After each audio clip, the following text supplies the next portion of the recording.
शनि की साढ़े साती, शनि की दशा हो या शनि की ढैया, आने से पहले शनि चीख चीख कर संकेत देते हैं कि मैं अब तुम पर सवार होने वाला हूँ।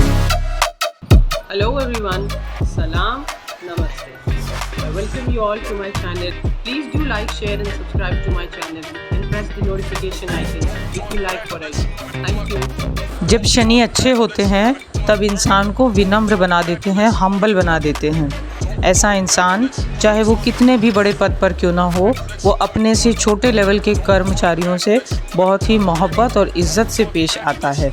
ऐसा इंसान किसी भी काम के लिए अपने आप को छोटा नहीं समझता। वो अपनी प्लेट खुद उठाना हो या अपने काम खुद करना हो, वो इस चीज़ में चाहे घर में हो चाहे बाहर या ऑफिस में अपने आप को छोटा महसूस नहीं करता।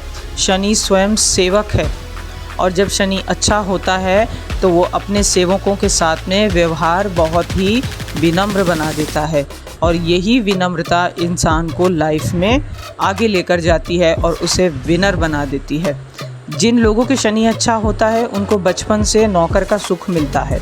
ऐसे परिवारों में, ऐसे ख़ानदानों में पुश्तैनी नौकर होते हैं जिनके परिवार दर परिवार ने एक पर्टिकुलर परिवार की अपने मालिक की सेवा की हो। ऐसे लोग दूसरों को नीचे से ऊपर लाने में बिलीव करते हैं, ज़िंदगी का स्तर बढ़ाने में, किसी इंसान को काबिल बनाने में खुशनसीबी महसूस करते हैं। साथ ही ये लोग बहुत ही टैक्टफुल होते हैं, बहुत ही मंझे हुए कम्युनिकेटर्स होते हैं। ये जान लेते हैं, परख लेते हैं कि सामने वाला क्या चाहता है, ये हमारे लिए अच्छा सोच रहा है या बुरा सोच रहा है। ये उसके लिए अपफ्रंट जाकर झगड़ा नहीं करेंगे, उससे लड़ाई नहीं करेंगे, बल्कि बड़ी शांत से, बड़े इफ़ेक्टिव कम्युनिकेशन से उस चीज़ को हैंडल कर लेंगे। जैसे कि बोलते हैं ना, take what resonates and leave the rest, वो वाली टेक्निक अच्छे शनि वाले बहुत इफ़ेक्टिवली अडॉप्ट करते हैं और इनकी हम्बलनेस इन्हें ज़िंदगी में हर किसी की आंखों का तारा बना देते हैं। ये लोग दूसरों को अपलिफ्ट करने में बिलीव करते हैं और यदि इनको कोई कभी नीचे खींचने की कोशिश करे तो शनिदेव स्वयं प्रकट हो जाते हैं उससे बदला लेने के लिए। कहते हैं शनि जब छठे भाव में होता है तो आपको दुश्मनों से बदला लेने की ज़रूरत नहीं, शनि आपका बदला खुद आकर लेते हैं। जिन पेड़ों में फल लगते हैं वो झुक जाते हैं, तो वही शनि आपको बनाने की कोशिश करते हैं। ये सब तो हो गई अच्छे शनि की बात। नेगेटिव शनि के क्या लक्षण होते हैं? जब शनि खराब होता है, चाहे दशा से, ट्रांजिट से, साढ़े साती से, तब सबसे पहले हेल्थ प्रॉब्लम्स आने लगते हैं। जैसे ही शनि लग्न कुंडली के 12वें खाने में चढ़ता है या चंद्र कुंडली के 12वें खाने में चढ़ता है, आप मेंटल इशू, मेडिकल इश्यूज़, आप घर परिवार में, फिनेंसेस में, रिलेशनशिप में इश्यूज़ देखना शुरू कर देंगे।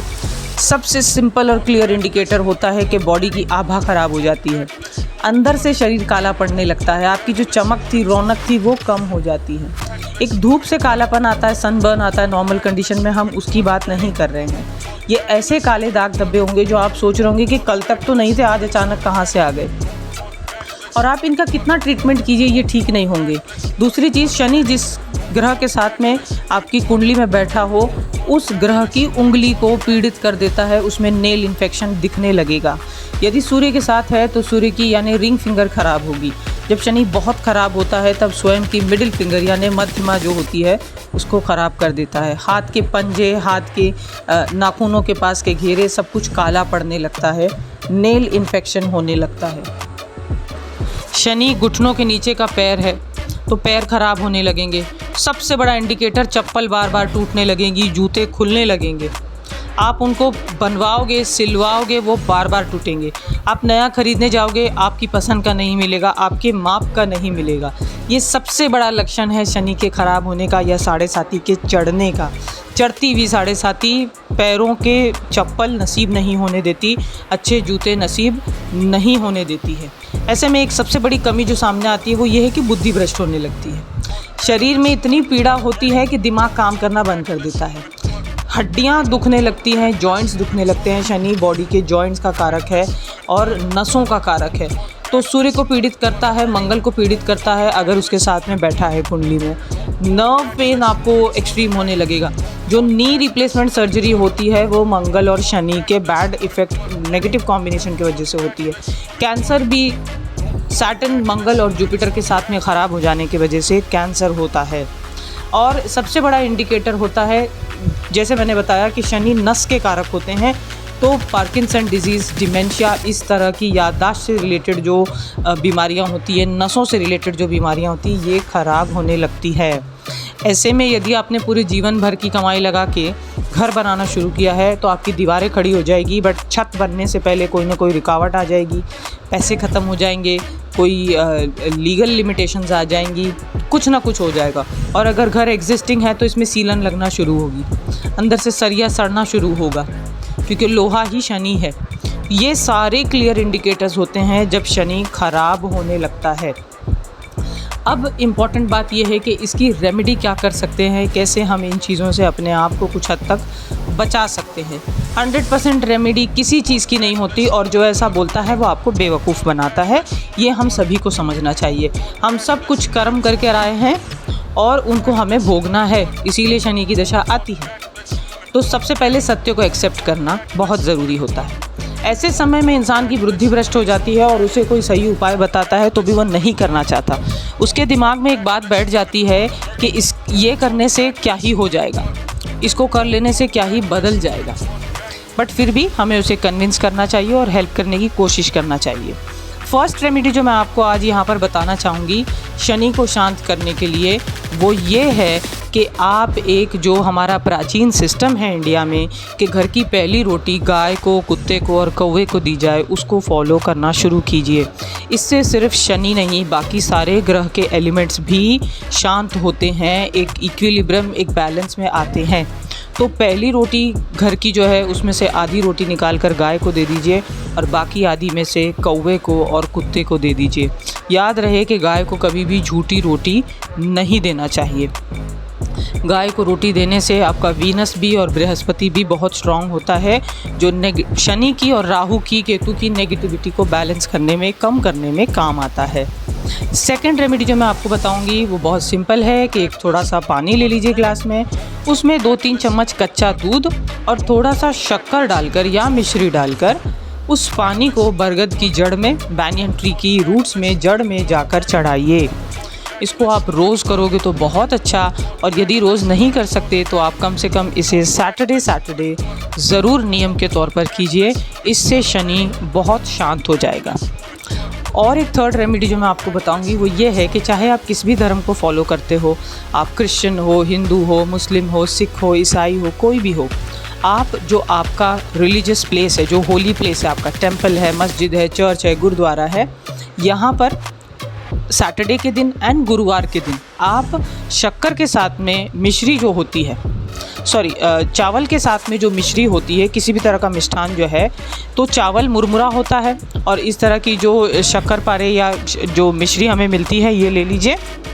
और ये जो वहाँ पर छोटे बच्चे या गरीब या जो भी होंगे उन सबको बांटना शुरू कीजिए। इससे सैटर्न बहुत शांत होता है और बहुत जल्दी शांत होता है। ये बहुत इफ़ेक्टिव रेमेडी है, इसीलिए बहुत सदियों से हम प्रसाद के अंदर ये दो जो चीज़ें हैं, सामग्री है, ये 100% से बांटते हैं। दूसरी एक रेमेडी जो आपको सैटरडे के दिन करना चाहिए, जब आपकी 7.5 ढैया या दशा लगी हुई हो, तो ये आप रेगुलरली एक रूटीन बना लीजिए कि सैटरडे को करना ही है। भैंसा जो है, काला भैंसा जो है, ये शनि का वाहन है। इसको यदि आप काली साबुत उड़द की दाल खिलाते हैं तो इससे आपका सैटर्न शांत होगा। इसको रात को भिगोकर रख दीजिए और सुबह में जाकर किसी बाड़े में काले भैंसे को, मेल, उसको खिलाइए। आटे में गूंद कर भी इसको साथ में गोला बनाकर खिला सकते हैं या डायरेक्टली भी आप इसको खिला सकते हैं। जब तक वो खाता है आप इसको सहलाने की कोशिश कीजिए। ध्यान रहे कि वो आपको अटैक ना करे। जब शनि बहुत ख़राब होता है तब जानवर अपने आप को हाथ लगाने नहीं देंगे और आपके हाथ से कुछ खाएंगे भी नहीं। ऐसे में सावधानी बरतें और दूर से रखकर उसको हट जाएं। उसके साथ ज़बरदस्ती करने की कोशिश ना करें, वरना परिणाम बहुत बुरे हो सकते हैं। एक और चीज़ आप कर सकते हैं कि यही साबुत उड़द के अंदर आप अपने हाथों में मस्टर्ड ऑयल ले लीजिए, कच्चा जो सरसों का तेल होता है, और हाथों से ये पूरी उड़द दाल को मतलब उसके ऊपर लगा दीजिए, स्प्रेड कर दीजिए, ऑयल को मसल दीजिए। एंड ये जो दाल है ये आप किसी गरीब को दान कर दीजिए, और अगर कोई गरीब लेने वाला नहीं मिलता है तो इसको बहते पानी में प्रवाहित कर दीजिए। अपार्ट फ्रॉम दीज रेमेडीज़, एक जो प्रिकॉशन मैं बताना चाहूँगी जो कि बहुत लोगों को नहीं पता है, शायद ही कुछ लोगों को पता है, वो ये है कि जिम जो करते हैं, जो लोग वर्कआउट करते हैं जिम में जाकर लोहे की मशीनों के ऊपर, वो बड़ा ही एक घातक कॉम्बिनेशन बनाते हैं मंगल और सैटर्न का। ये अंगारक दोष बनाता है। लोहे की जो मशीनरी है वो सैटर्न है, और जो कसरत, जो पसीना बहा रहे हैं, हम मस्कुलर वर्कआउट कर रहे हैं, वो मंगल है। इसी वजह से कहा जाता है कि पहलवानों की बुद्धि भ्रष्ट हो जाती है, क्योंकि वो इन दोनों चीज़ों के साथ में कंटिन्यूसली डील कर रहे होते हैं। इसी वजह से घर में फिर इनका मेंटल डिस्टर्बेंस होने लगता है, ये थोड़ी थोड़ी बातों में जल्दी से उकसा जाते हैं, और इसी वजह से इनके पर्सनल रिलेशन या प्रोफेशनल रिलेशंस ख़राब होने लगते हैं। इसीलिए कहते हैं कि पहलवानों की बुद्धि भ्रष्ट है, क्योंकि वो लोहे से बार बार डील करते हैं। तो ऐसे लोग जिनके चार्ट में सैटर्न और मंगल टुगेदर है, चाहे ट्रांजिट में, चाहे दशा में, या फिर naturally by birth they have brought that combination, खुद ही बैठकर योगा वगैरह एंड एक्रोबैट्स, ये सारी चीज़ें जो है वो उसका यूज़ करना चाहिए। और पैरों को जो स्ट्रॉन्ग करती हैं ऐसी एक्सरसाइजेज, जो वर्कआउट का पैरों की वाले पार्ट से लेना देना होता है, वो वर्कआउट ज़्यादा करना चाहिए, पैरों को मजबूत करना चाहिए।